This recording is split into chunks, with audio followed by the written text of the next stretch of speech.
Okay, it's Michael Pierce. I'm back again, and this time we're going to be taking a look at a Dungeons and Dragons character sheet. Now, this one is a fillable PDF, and you could take a look at the hyperlink above and go ahead and either copy that down meticulously or just go to Google and type in fillable character sheet for Dungeons and Dragons, and it should bring you to a link that gets you to this particular document. But for right now, the main thing I wanted to talk about was filling out the character sheet and what all these little boxes mean, right? When it comes to D&D, I think a lot of people get carried away with the overwhelming amount of it. So how I'm going to approach this is that we're going to go from the very top of the character sheet and try to work our way down. So first off, you have to name your character.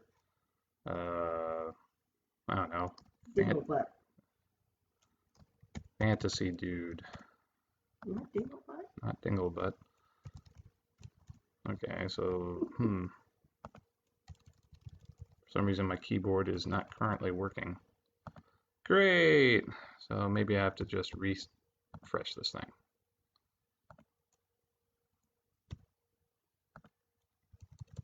No, for some reason it doesn't want to take any keyboard commands at the moment. So that's the greatness about having a live video. You get to have total screw-ups. So here's what I'm going to do instead. I'm going to download it. 5e character sheet fillable. All right, so we have it downloaded. And let's go open it real quick.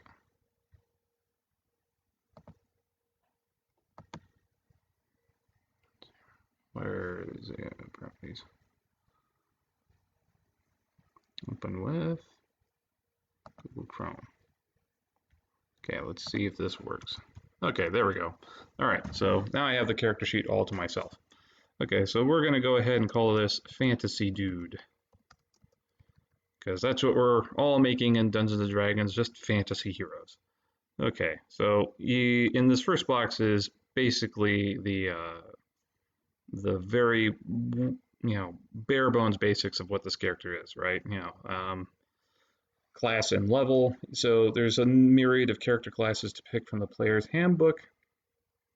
I'm going to go ahead and make a fighter. That'll do. All right, so we're going to call him Fighter, and he'll be level 1. What race is he? What race should I make him? I'm going to make him a human. Humans are pretty basic, pretty simple. We're gonna, again, I'm just making a really quick character here. Alignment. There is a 2-axis system that helps define how your character behaves. The axis 1 is between lawful and chaotic. So you have to pick one. Today I'm going to make a lawful character. He's a lawful fighter. He will lawfully stab you to death.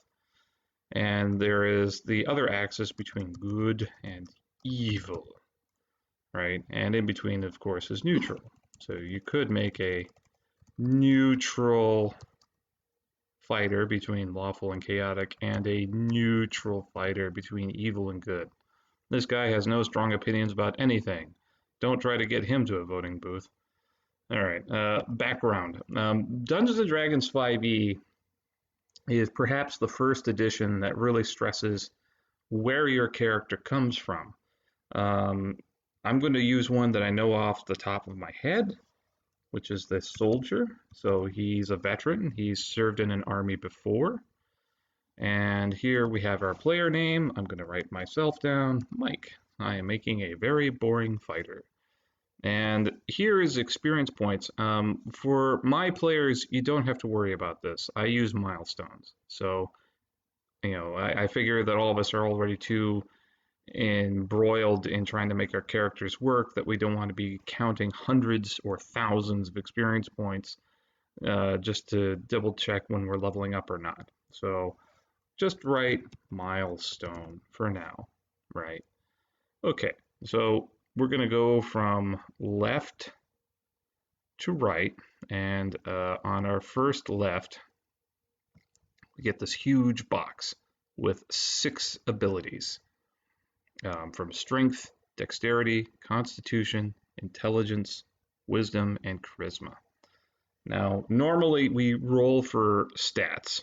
That's usually done with 4 6-sided dice, taking out the lowest die and totaling up the remaining 3. When you have those 6 numbers written up on a separate sheet, you then assign them to your taste to help sculpt your character. Now, I'm going to use a pre-generated set of stats just to make this go quick. So, first up, we got strength. I'm going to put my 17 there. I want him hitting things like nobody's business. Next up is constitution. I want to make sure that he can stay in the fight for longer periods of time. So I put my next highest stat, 15. I also want him to also see his surroundings. So I put my next highest stat, a 13, in that spot. After that, I would prefer that he not be penalized when it comes to making ranged attacks. So I put my next highest stat there for a 12. Now, I want him to be at least capable of reading, so I'm going to go ahead and make his intelligence a 10. And he's a man that doesn't care if he's liked or not, so his charisma will be an 8.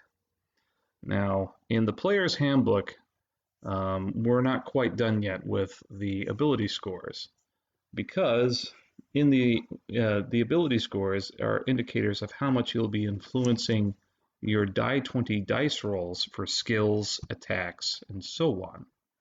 I'm trying to find that table right now within the book. Again, live broadcast, so everything's going to be a little wonky. It goes through part 1. There should be a table. Ah, yes. The table is on page 13 of the 5th edition Player's Handbook. So we can take a look at how these abilities affect your dice roll. So for example, let's go to strength. It's a 17. According to the ability scores and modifiers table on page 13 in the Player's Handbook, that influences my dice rolls with a positive 3, so a plus 3. A 12 will give you a plus 1 to your dice rolls involving things that use dexterity. If something's using constitution, it will give a plus 2. Intelligence is not strong in either direction, so that will be a 0. Wisdom is still a positive modifier, so that gets a plus 1. And then at the end is charisma at an 8 for negative 1. Now that's placing your ability scores in their raw form. You rolled the dice and then you place them.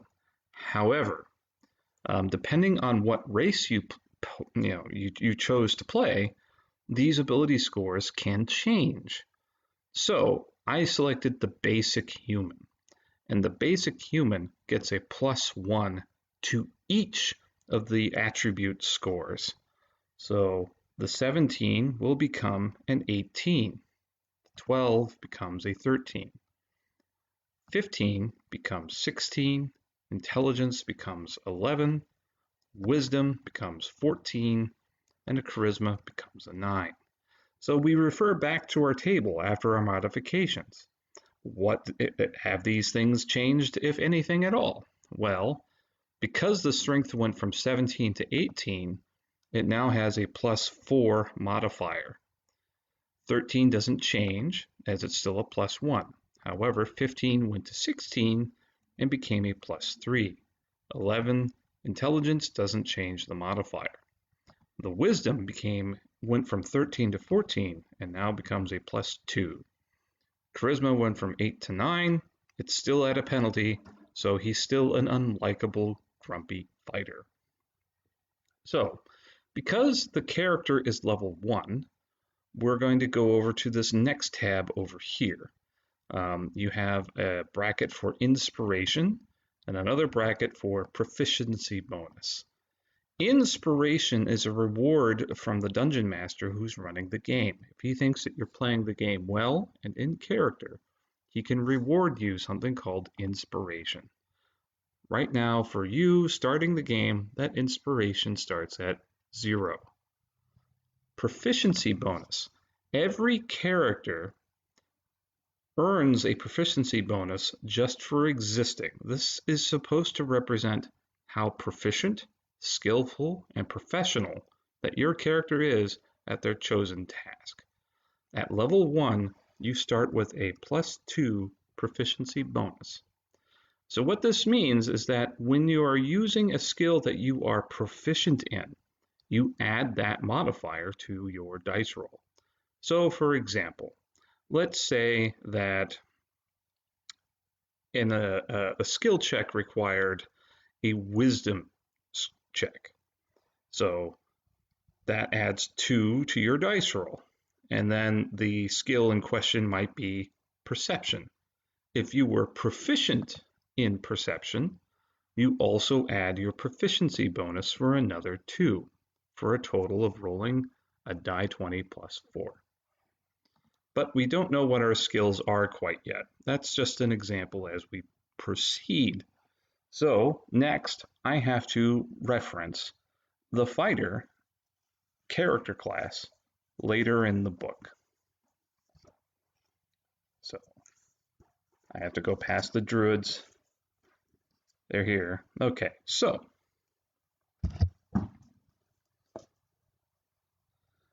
the first thing that you'll notice when you do open a player's handbook is that there is a lot of definition for what counts as a fighter.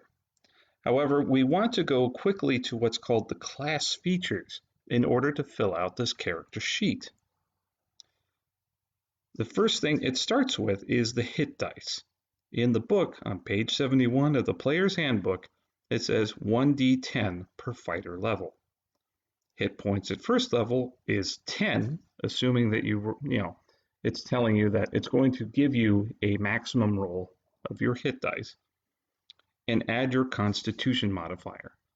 So that's going to be here under hit points. So 10 plus the constitution modifier, which is referring back to your attribute scores. You'll be doing this a lot throughout the game, as these attribute scores make up the spine of what makes the game work. So 10 plus the constitution ability modifier of +3 equals 13. This fighter starts with 13 hit points. Excuse me, I wrote that in the wrong spot. Here we are, hit point maximum 13. And in this massive box, you list your current hit points. So his maximum is 13, and he hasn't been hurt, so he currently has 13 hit points. Now you'll notice in this other box here is called temporary hit points. Sometimes other abilities like spells or potions will temporarily enhance a character's maximum total, and you'll be rewarded with temporary hit points. Excuse me. I know this is a live broadcast, but I also have to let the dog back in from the backyard. Just one moment, please.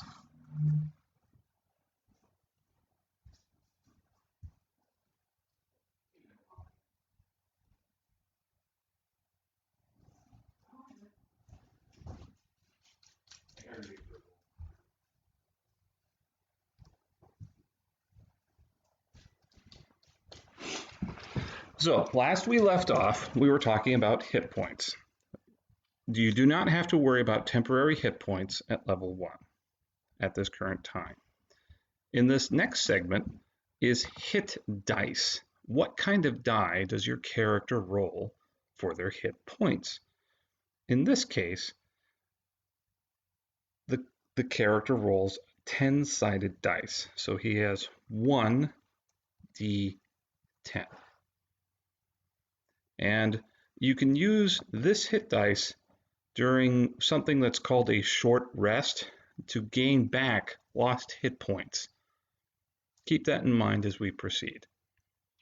Okay, so what about these boxes up at the top? Armor class.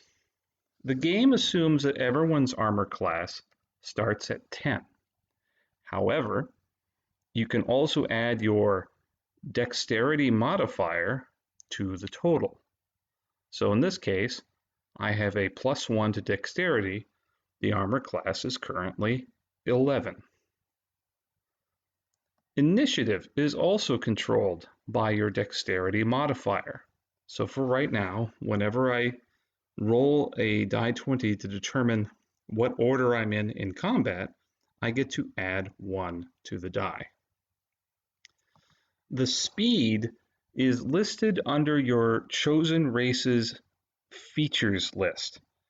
The human has a base speed of 30 feet.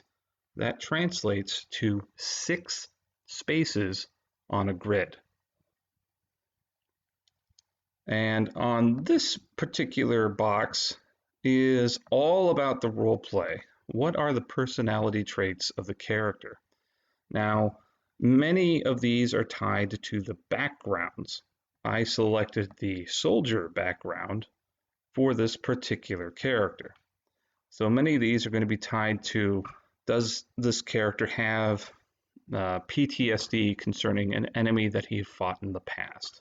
So let's just say he has PTSD and he is terrified of elves.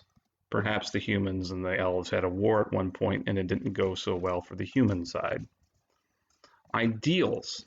These are pretty much his ongoing philosophy. His ideals are perhaps to stay loyal to his friends and family at the expense of, we'll fill that in later. Bonds. This is mostly what he has loyalty to. This is kind of like if a bond would be an example, would be Luke Skywalker sensing that his friends were in danger. He had to leave Dagobah in order to rescue his friends. So perhaps this fighter has a training mentor. If that training mentor were ever threatened, this character would have to respond to that threat, no matter what. And then there are flaws. Nobody's perfect. Let's say that this guy is greedy. Now, these are just examples because I'm trying to make this go fast. In the actual description of the soldier, there are remarkably different personality traits, ideals, bonds, and flaws that could be picked from. But again, we're just trying to make this go quickly. All right, so we filled out some of these boxes here, but we still have this massive pair of lists. One is called saving throws, and another is called skills. Again, referring to the class features of the fighter, we can find out what he is proficient in. That's what this is asking. So, under proficiencies, it says that his saving throws are strength and constitution. So he gets to use his proficiency bonus with strength and constitution. So both of those start with a +2. Next, turning the page over here, he gets to choose 2 skills from what's listed. What's listed under page 72 of the player's handbook is that he gets to pick from acrobatics, animal handling, athletics, history, insight, intimidation, perception, and survival. Now, let's say that this particular fighter has spent a lot of time out in the woods, so I would like him to be proficient in survival. And a part of surviving out in the woods is staying aware of your surroundings, so I will also pick perception. So both of those skills use the proficiency bonus of +2. Now that we've picked which skills he's proficient in and found out which saving throws he's proficient in, we can now use these ability score modifiers to further illustrate what he can and cannot do. So back to strength. He's proficient in it. he gets a +2. However, his strength is an 18 with a +4 modifier. So we can take that +4 modifier and add it to the strength. So his strength saving throw becomes a +6. Now, he's not proficient in the dexterity saving throw. However, he still has a bonus to dexterity. His ability score modifier for dexterity is +1. Again, Constitution he's already proficient in. However, his Constitution is an incredible 16 for a further +3, turning his saving throw into a +5. Now his intelligence he's not proficient in, and it's a rather average score, so that will remain a 0. His wisdom he is not proficient in, but his ability score modifier is a +2, so that becomes a +2. Now his charisma he is not very likable, so if he ever has to make a saving throw with charisma, it is unfortunately a -1, a penalty to the dice roll. If he were to roll a 10, the player would have to report the result of a 9. This continues throughout all of the skills as well. Acrobatics is tied, as you can see in parentheses here, to DEX, short for dexterity. So acrobatics, he gets a +1. Animal handling is tied to wisdom. So the wisdom score is 14. The ability score modifier is a +2, making animal handling a +2. Arcana is mostly used by wizards to help identify what kind of magical effects may be in play. However, our fighter is not proficient in it, as his intelligence is rather average, so that becomes a 0. Athletics, he may not be proficient in it, but he has a natural score of 18, giving an ability modifier of +4 to acrobatics. Deception requires his charisma, and as we know, his charisma is quite low, giving him a -1 ability score modifier. So when he tries to lie, he does so with penalty. Never BS a BSer. History requires intelligence. And again, his intelligence is average, so he only gets a 0 modifier. If he rolls a 14, it stays a 14. Insight, again, he's not proficient, but his wisdom ability score modifier still informs him with a +2. He may not be able to lie, but he can actually detect a lie. Intimidation requires charisma, and unfortunately his charisma has an ability score modifier of -1, so he actually can't scare people despite being rather capable. Investigation requires intelligence, but his ability score modifier is a 0, so he does not get any bonuses, but luckily he does not get any penalties. Medicine in this game is tied to wisdom. He's not proficient in it, however his wisdom score is relatively high at a 14, affording him a +2 modifier to medicine. Nature requires intelligence. After all, how can you go bird sightseeing without knowing what birds to look for? Unfortunately, our fighter hasn't taken much interest in that, as he's not proficient in it, and his intelligence is only ho-hum, affording him a 0. Perhaps he can identify a seagull. Performance, unfortunately, is tied to charisma. This is not the person you want to put out on stage to generate coins from the masses, and because he's not proficient in it, he gets no bonuses, and his -1 ability score really penalizes his performance. Persuasion is also tied to charisma.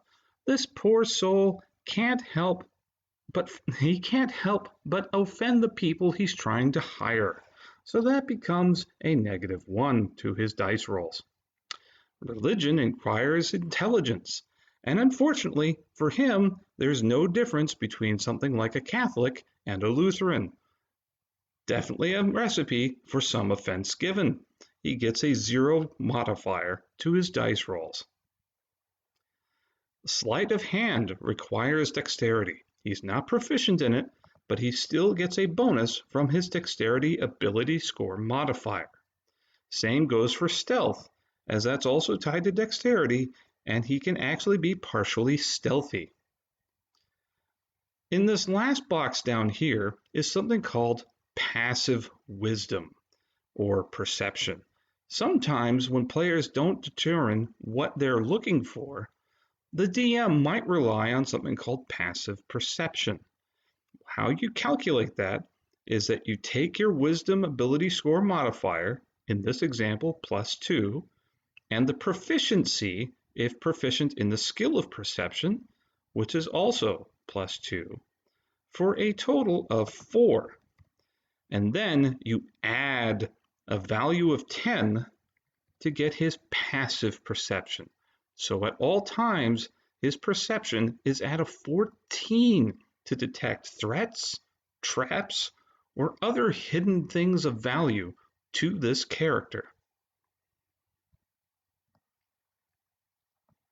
Now, in these portions, we can list the proficiencies of language, tools, weapons, and armor.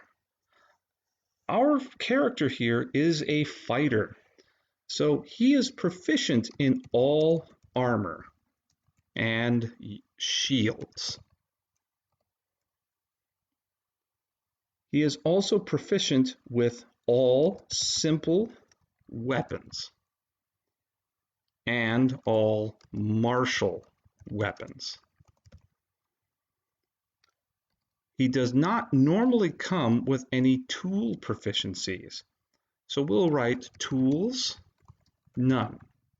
If I were making a rogue, I would have the choice to become proficient with something like thieves' tools, which are required for picking locks. This fighter, unfortunately, cannot pick locks.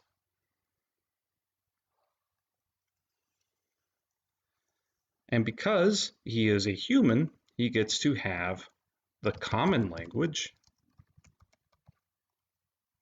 and one other language of his choice.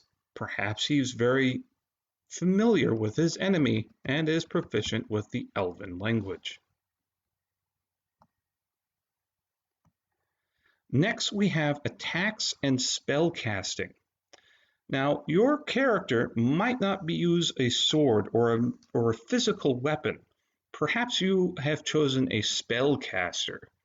Many times you'll find a consistency where a melee weapon will use your strength ability score modifier, or a bow which would use your dexterity ability score modifier. But if you are a spellcaster, your spells could be tied to either intelligence, wisdom, or charisma. When making an attack using a spell, you will use one of those modifiers as defined by your character class to make that attack. Let's be simple. We're going to give this fighter a long sword.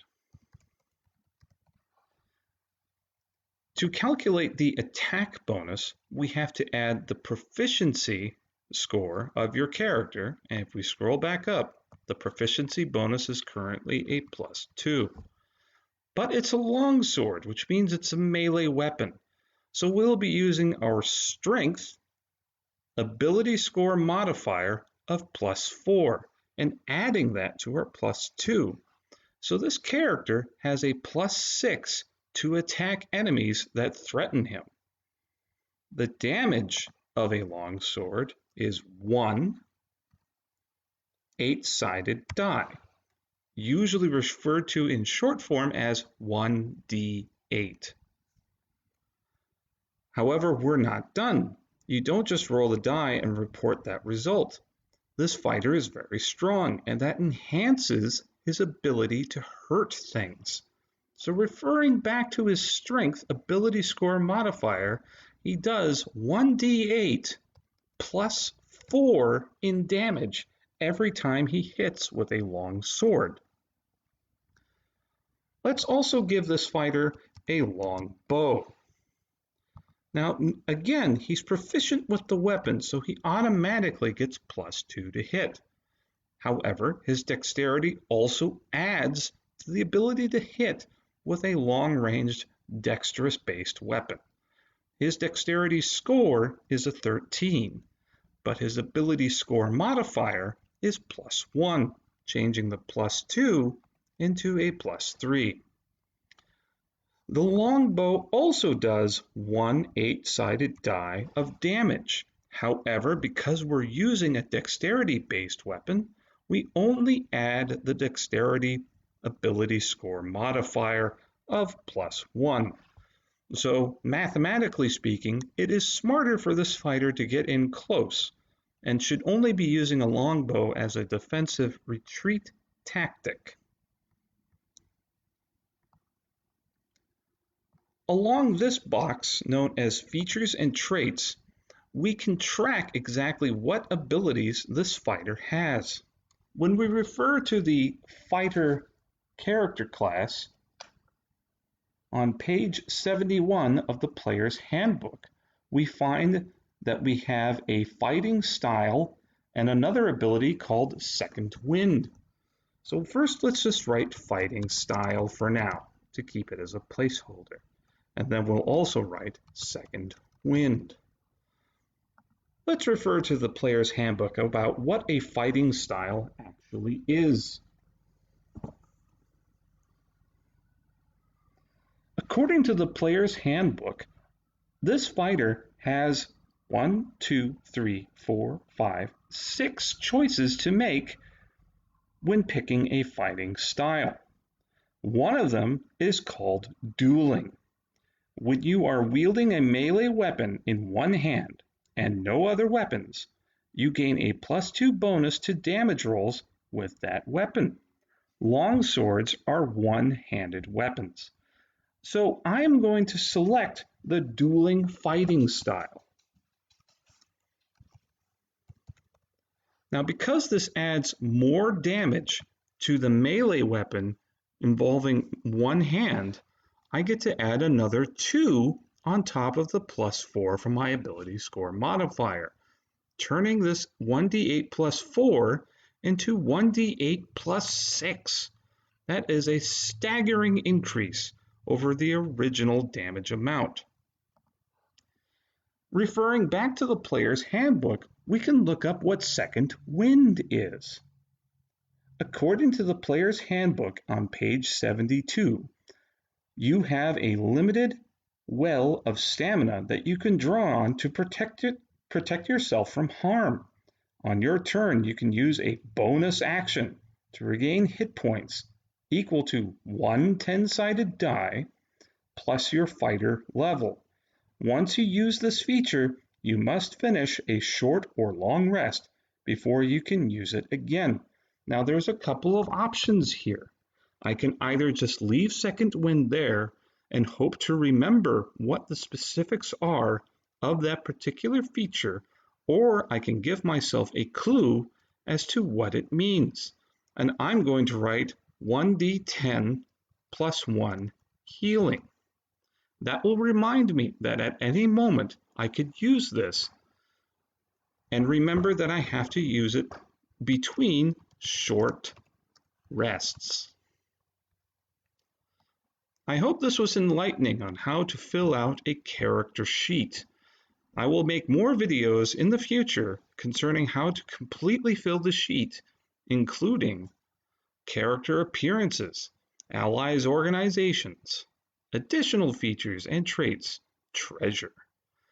And if you want to make a spellcaster, we will tackle your spell casting ability, your spell save DC, and spell attack bonus.